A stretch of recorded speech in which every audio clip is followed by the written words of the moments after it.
58 лет назад, после завершения Кавказской войны, большое число чеченцев вынуждено было переселиться в Османскую империю. Причины на то были разные: опасения за религию, слухи о насильственной христианизации, нежелание мириться с царской властью и новыми повинностями, занятие чеченских земель под строительство казачьих станиц, раздача лучших угодий чиновникам, князьям и представителям соседних народов, принимавших участие в покорении Чечении.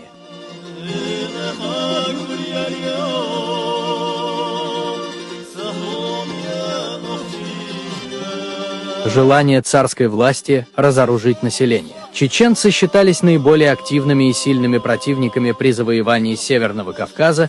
В борьбе за свободу чеченцы играли выдающуюся роль, поставляя главные боевые силы и продовольствие для Газавата. Царские генералы поняли, что путь завоевания горцев лежит через Чечению. Началось методичное вытеснение чеченцев с плоскости путем уничтожения аулов, рубки лесов, устройство крепостей и заселения освобожденных земель казачьими станицами. Народ, разоренный войной, лишенный половины лучших земель, все же не был побежден. В довершение было вытеснено в Турцию наиболее жизнеспособное население, фактически обреченных в большинстве своем на вымирание. По официальным данным, переселилось более 5000 семей со всей Чечении, свыше 23 тысяч человек. Конечно, незарегистрированных переселенцев гораздо больше. Некоторые общества и аулы уходили в Османскую империю почти целиком. Земли арстхойцев и других западных чеченских обществ занимались казаками и горными ингушами, арендовались у казаков, за верную службу часть чеченских земель передавались чиновникам, военным и князькам некоторых соседей.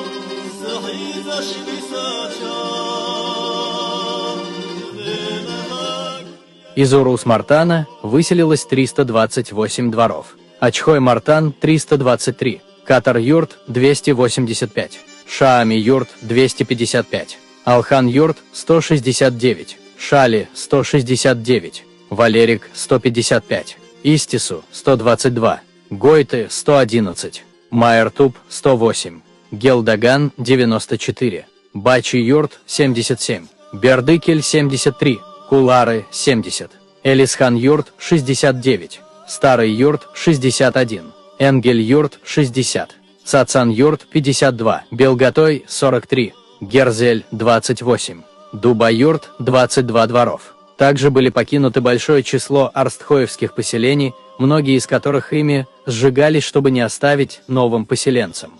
Предоставляем вам список чеченских тейпов, проживающих на территории Ближнего Востока.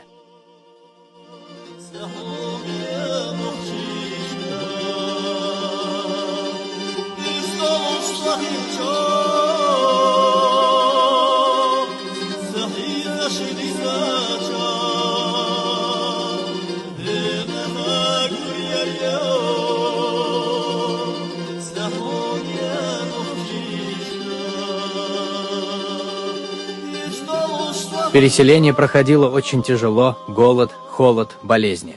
По прибытию в Османскую империю мухаджиры столкнулись с новыми сложностями: нехватка плодородных земель, сложные климатические условия, беднота и отсутствие средств заработка, языковой барьер и прочее. Некоторые мухаджиры пытались покинуть Османскую империю, но этому во многом препятствовали власти обоих государств. Кому-то удалось вернуться на родину, но карабулакам не удалось при возвращении занять прежние их территории, так как там обосновались жители горных ингушских аулов или были построены казачьи станицы. Большая советская энциклопедия, первое издание, 1934 года. Ибрагимова Зарема Хасановна. Чеченцы в зеркале царской статистики.